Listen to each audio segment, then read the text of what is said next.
welcome back to another episode of In the Kitchen with Shawnee. Today we're going to be making one of my family's favorite treats.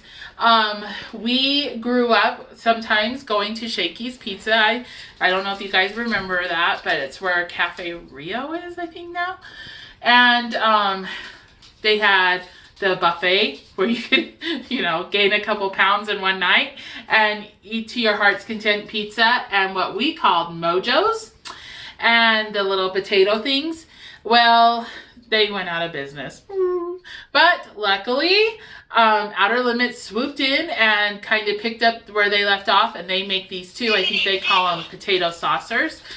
But anyway, I looked on Pinterest and found a copycat recipe because that's who I am.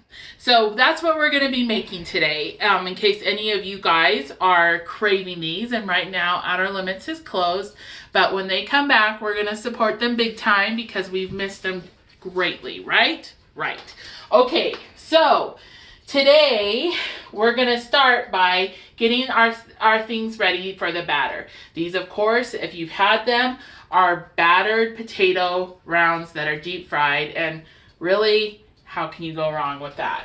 So the first thing we're going to do is, in this Pyrex, I have 2 just regular eggs. We're going to give those a little whisk just to get them broken and incorporated, and to that you add a tablespoon of melted butter, or in this case I'm using vegetable oil. Give that a nice stir, and 2 tablespoons of milk.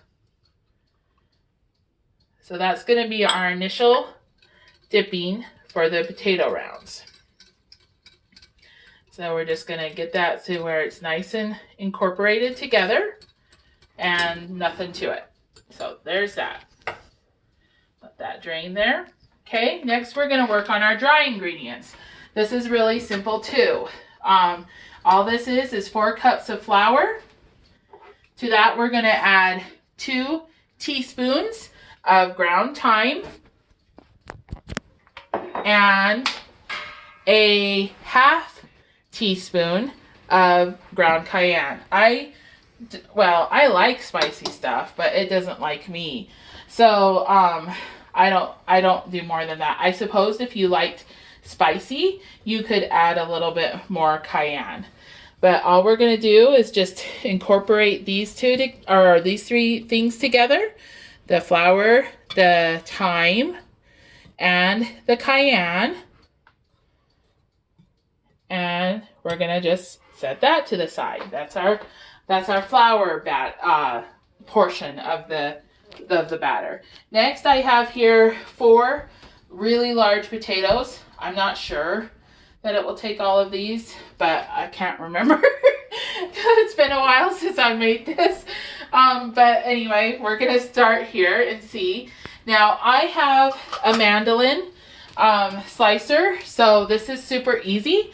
Otherwise, you'd have to go ahead and use a knife, but you're looking to cut about 1/4 inch slices. And actually, don't yell. I'm going to use my hat when I get to that point, but right now it's too hard. Okay, so we're just going to slice these up, and after I get it going, I'll show you the size of the slices here.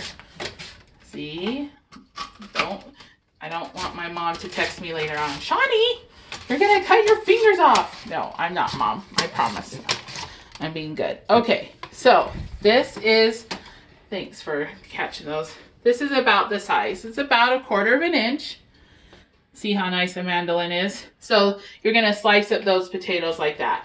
So rather than have you sit here and watch me slice up 4 potatoes, I'll come back when I've got it done. Okay, we're back. I got all the potatoes sliced, as you can see here. And I'm going to just show you how to do this process, and then I'll do it all, and then I'll show you how to fry them. So what we're going to do is you just dip into the egg batter, and then you dip into the flour, get it nice and coated like that, and then put it on a wax paper lined cookie sheet. It's truly as simple as that.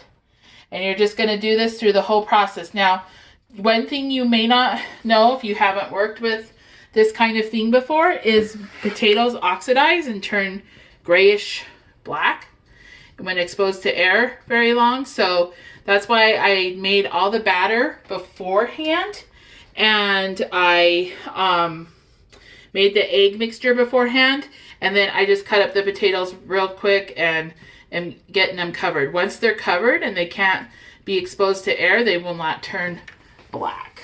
So that is that little trick. So I'm gonna go ahead and finish this up, and when I get done, I'll come back and show you how to fry them.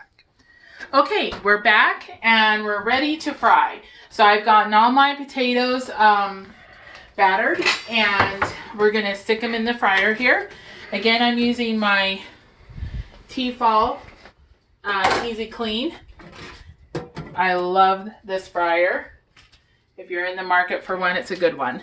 So what you're gonna do here is you're just gonna set these battered potatoes just at the bottom of the basket there. I had my basket heating up in the oil, so it's nice and hot. Nothing should stick. I've actually done a test run so I could have my timing right for you guys to know how long these cook for.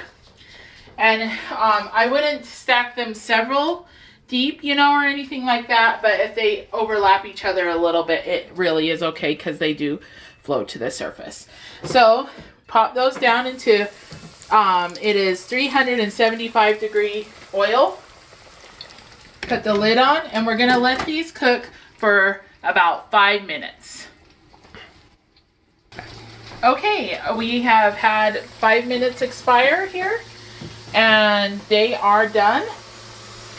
So I'll give them a bit of a shake, try to get some of that extra oil off. One thing I want to say about this fryer too is, you know, it has a max line that you fill the oil to, and when I fry things in it, that I filter it, it automatically filters. And I filter my oil and reuse it until it gets yucky. And when I go to fry something again, I do not have to add hardly any oil. So even though this is deep fried, this fryer is so good, you are not getting a lot of oil on these.